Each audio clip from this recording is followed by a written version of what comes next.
Hello students, today I will explain the lesson number 3, ruling the countrysides.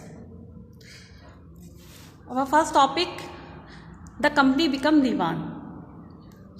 आपको last chapters में हमें जैसे पढ़ाया था, आपको बताया गया था कि बैटल ऑफ बक्सर हुआ था. ठीक है, बैटल ऑफ बक्सर में क्या हुआ था, जो ईस्ट इंडिया कंपनी थी वो जीत गई थी. ठीक है, जब वो कंपनी जीत गई थी तो उसे कुछ राइट्स मिले थे. After the battle of Buxar the British got the diwani rights over Bengal, Bihar and Orissa.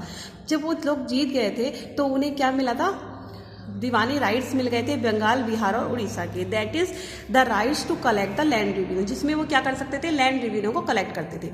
देखिए इसमें क्या हुआ था, जो आपको मालूम है जो अंग्रेज थे, जो ब्रिटिश थे, बहुत ज़्यादा क्लेवर थे, बहुत चालाक थे. और वो लोग क्यों आए थे हमारे देश में, उनका जो मेन पर्पस था ओनली ट्रेड का था, वो केवल व्यापार करने आए थे. ठीक है, लेकिन उनका कोई रूलिंग करने का मन नहीं था कि हाँ उन्हें यहाँ का रूलिंग करना है या शासन करना है यहाँ पे, ऐसा कुछ उनके माइंड में नहीं था. बस उनका एक ही पर्पस था कि यहाँ से गुड्स को खरीदना है और उसको अपने यहाँ जाकर सस्ते दामों में खरीदना है और महंगा जाकर अपने यहाँ सेल कर देना है. बस एक बिजनेस पर्पस था. ठीक है, बाद में क्या हुआ था, बैटल ऑफ बक्सर हुआ, काफ़ी मतलब फाइट हुई थी. उसके बाद क्या हुआ था, ब्रिटिश जो थे उनको दीवानी राइट्स मिल गई थी. तो उन्होंने, ब्रिटिश बहुत क्लेवर थे, उन्होंने जो है उन्होंने सोचा कि हम कहाँ ये रूलर के चक्कर में पड़ेंगे, कहाँ शासन करेंगे, हम लोग क्या करते हैं दीवानी राइट्स ले लेते हैं. दीवानी राइट्स में क्या था कि वो टैक्स लेते थे, लैंड रेवेन्यू कलेक्ट करते थे. उससे क्या होता था, उनका जो, जब वो लोग यहाँ पे रहने लगे थे, सेटल हो गए थे, तो उनका जो खर्च है वो बढ़ गया था. तो उन्हें अपना खर्च पूरा कंप्लीट करने के लिए, ठीक है, अपनी जो नीड्स को कंप्लीट करने के लिए मनी की नीड हो रही थी. तो उन्होंने क्या करा था, हमारे यहाँ जो फार्मर्स थे ना, उनके ऊपर टैक्स लगाना शुरू कर दिया था. तो वो क्या करते थे, टैक्स लेते थे. तो उसके लिए उन्होंने क्या किया, the company main M was not the rule of India but make the money.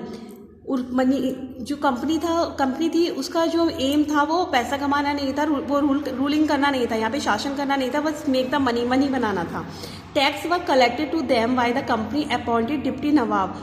Now the East India company had we organized the land revenue system in such a way that it yield enough income to meet the growing administrative expenses of the company. तो इस India company ने क्या किया, वो एक deputy नवाब लेकर आई. ठीक है, उस कंपनी ने एक डिप्टी नवाब बनाए और उसने एक ऑर्गेनाइज किया कि जो वो डिप्टी नवाब थे वो क्या करते, उनको टैक्स जो है, रेवेन्यू जो है वो कलेक्ट करके देंगे, जिससे क्या होगा, उनकी इनकम बढ़ जाएगी. और उसके बाद जो भी उनकी कंपनी का जो खर्च है, जब उनकी इनकम बढ़ जाएगी, उन्हें इनफ इनकम होने लगेगी, तो जो अपनी उनकी कंपनी के जो एक्सपेंसेस हैं वो उनको कंप्लीट कर पाएंगी. ठीक है, the money from the land revenue should also help to company to support its trade in India. और जो ये कंपनी है, इससे क्या, इस जो ये लैंड कंपनी है, इसकी जो खर्चे भी पूरे होंगे और लैंड रेवेन्यू से क्या होगा, वो उससे क्या होगा, उन्हें ट्रेड करने में, इंडिया में ट्रेड करने में भी काफ़ी सपोर्ट मिलेगा, क्योंकि उनको यहाँ से उसी ट्रेड टैक्स से पैसा लेंगे, वो मनी लेंगे हमारे फार्मर्स से, और उसी से क्या करेंगे, वो यहाँ से जो कच्चा माल है उसको खरीदेंगे और उसको यूरो भेज देंगे. मतलब इस तरीके से उन्होंने माइंड लगाया.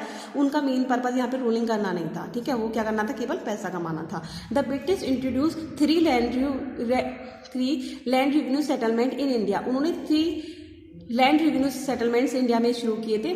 फर्स्ट था जमींदारी सिस्टम और परमानेंट सेटलमेंट. ठीक है, एक जमींदारी सिस्टम लाए थे वो, फर्स्ट था, उसे परमानेंट सिस्टम भी बोलते हैं. इन बंगाल, बिहार एंड उड़ीसा. ये कहाँ स्टार्ट किया उन्होंने, बंगाल, बिहार एंड उड़ीसा. और जो Ryotwari settlement is largest part of southern and western India. ठीक है, साउथ और वेस्टर्न इंडिया में उन्होंने रॉयतवाड़ी सेटलमेंट स्टार्ट किया. और Mahalwari settlement in Punjab, north west province and Awadh. मतलब उन्होंने साउथ में तो रॉयतवाड़ी सिस्टम स्टार्ट किया था और आपके नॉर्थर्न वेस्ट में महलवाड़ी सिस्टम को स्टार्ट कर दिया था. All These land revenue arrangement has major impact on the life of agriculture living in the Indian villages. इस लैंड रेवेन्यू से जो हमारे इंडिया के जो विलेजेस थे और उसमें जो एग्रीकल्चरिस्ट थे, जो मतलब जो लोग खेती करते थे, उनकी लाइफ पर काफ़ी इफेक्ट पड़ा. वो लोग काफ़ी परेशान हो गए थे. ठीक है, अकाल सा आ गया था, क्योंकि वो लोग जो मेहनत करते थे ना, जितनी भी फसल मतलब टॉप्स ग्रो करते थे, ठीक है, उस पर उनको टैक्स लेना पड़ता था. ठीक है, और वो टैक्स देते थे, और वो जो ब्रिटिश थे वो क्या करते थे, उसी टैक्स से उनकी फसल को खरीद लेते थे। मतलब हमारे देश के पैसे से ही वो पैसे मतलब गुड्स को खरीद के यूरोप भेज देते थे। बाहर से कुछ अर्निंग हो रही थी, बाहर से विदेशों से। पहले तो वो गोल्ड सिल्वर वगैरह देते थे उन लोगों को, ये तो अब क्या करना स्टार्ट कर दिया उन्होंने, टैक्स लेते थे, उस टैक्स से गुड्स खरीदते थे और जो है यूरोप भेज देते थे। अब इसमें क्या कंडीशंस आई, प्रॉब्लम्स क्या आई इसमें, कि जो हमारे यहाँ के जो फार्मर्स थे तो वो क्रॉप्स ग्रो करते थे, ठीक है, जितना वो कमाते नहीं थे उससे ज़्यादा वो लोग टैक्स दे देते थे, ठीक है, और उस टैक्स के पैसे से उनको तो काफ़ी प्रॉफिट होने लगा ब्रिटिश को।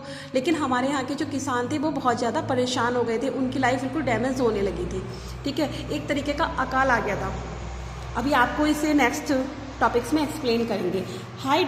How did the company get its revenue, company ने कैसे रेवेन्यू को स्टार्ट किया। इवन आफ्टर बिकम दीवान, ठीक है, जब वो दीवान बन गए तो उनके पास तो भाई पूरी पावर आ गई थी कि उन्हें तो अब टैक्स लेना था, ठीक है। The company still consider it's basically A trader, उन्होंने क्या किया, कंपनी ने कंसीडर किया मतलब अपने ट्रेडर को, ठीक है, उन्होंने जो पूरा फोकस लगाया वो अपनी ट्रेड पे लगाया, अपने व्यापार पे लगाया। It require a large revenue income but did not set up regular system of assessment and collection. उन लोगों ने क्या किया, उन्होंने एक लार्ज रेवेन्यू इनकम का एक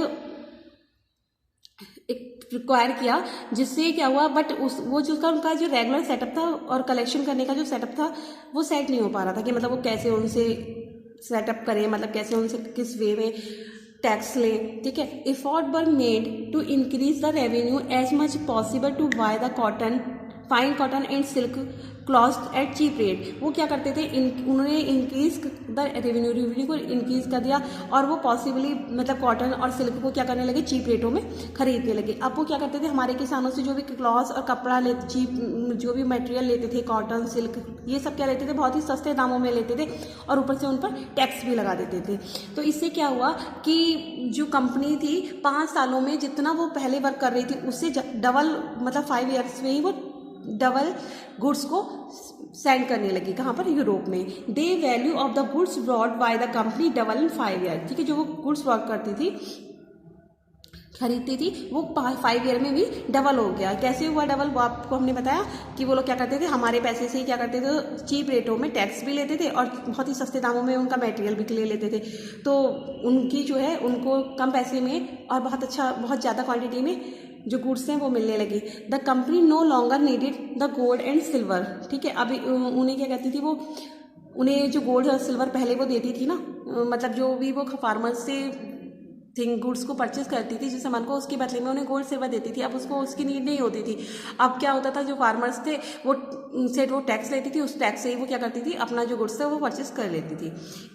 it could now finance and purchase of the good for export. अब वो क्या करती थी, फाइनेंस और परचेज करती थी गुड्स को, फाइनेंशियली परचेज करती थी गुड्स को और उन्हें एक्सपोर्ट कर देती थी, ठीक है। नेक्स्ट है gradually a decline to place the Bengal economy leading the deep financial crisis. तो इससे क्या हुआ, बंगाल की जो इकोनॉमी थी वो सब क्या हो गई, डगमगा गई, उसमें बहुत ज़्यादा प्रॉब्लम्स आ गई। Artisans left village being forced to sell their goods of the company at the low price. जो आर्टिसंस थे, जो भी मटेरियल्स को बनाते थे, वो लोग बहुत ही परेशान हो गए, क्योंकि कंपनी क्या करती थी, उनका जो माल था बहुत ज़्यादा लो प्राइस में उनसे खरीद रही थी और उस पे भी उन्हें टैक्स देना पड़ा था। इसलिए आर्टिस्ट ने क्या किया था, उन्होंने विलेज छोड़कर जाना स्टार्ट कर दिया। पीजेंट मीन्स होते हैं आपके किसान, जो फार्मर होते हैं, वर अनेबल टू पे high revenue asked by the company. और जो कंपनी ने टैक्स लगा रखा था ना किसानों के ऊपर, वो भी जो है किसान जो थे वो क्या कर रहे थे, उसको दे नहीं पा रहे थे। उनको बहुत ज़्यादा प्रॉब्लम हो रही थी, क्योंकि इतनी फसल नहीं होती थी, इतना उनकी क्रॉप्स ग्रोथ नहीं कर पाती थी जितना उनको टैक्स देना पड़ जाता था। बहुत agriculture and artisanal work show sign to the of decline. In 1770, a havoc of tribal famine killed the 10 million pupils in Bengal. It wipes out 1/3 of the Bengal's population, ठीक है। तो उसके बाद क्या हुआ कि बहुत ज़्यादा एक फेमिनाइन मीन्स होता है अकाल, एक अकाल आ गया, जब लोगों के पास खाने के लिए नहीं बचा, जितना वो ग्रोथ करते थे, जितना वो राइस या वीट लगाते थे उससे ज़्यादा उन्हें टैक्स देना पड़ता था, ठीक है। और जो भी वो मटेरियल जैसे क्लॉथ, सिल्क है, कॉटन है, जितना भी वो ग्रो करते थे, जितना वो ग्रो करते थे उससे ज़्यादा टैक्स देते थे और उनको फिर सस्ते दामों में देना पड़ता था। उससे उनकी ज़मीनें भी बिक चुकी थी, मतलब उन्हें बहुत ज़्यादा प्रॉब्लम हो गई थी। इसलिए वहाँ पर एक भुखमरी सी आ गई थी, अकाल आ गया था। हमारे देश के जो किसान थे, हमारी कंट्री के, उनके पास खाने के लिए भी कुछ नहीं बचा था। तो इस टाइम पे जो है 10 मिलियंस पीपल्स की बंगाल में डेथ हुई थी, ठीक है। 10 मिलियंस कितने होते हैं ना, काफ़ी होते हैं। तो इतनी पीपल्स की बंगाल में क्या हो गया था, डेथ हो गई थी, जो कि टोटल बंगाल का 1/3 पॉपुलेशन थी, ठीक है। तो इससे पता है बहुत ज़्यादा प्रॉब्लम्स को फेस करना पड़ा था। नेक्स्ट टॉपिक है आपका परमानेंट सेटलमेंट। इसको नेक्स्ट वीडियो में एक्सप्लेन करेंगे। Thank you.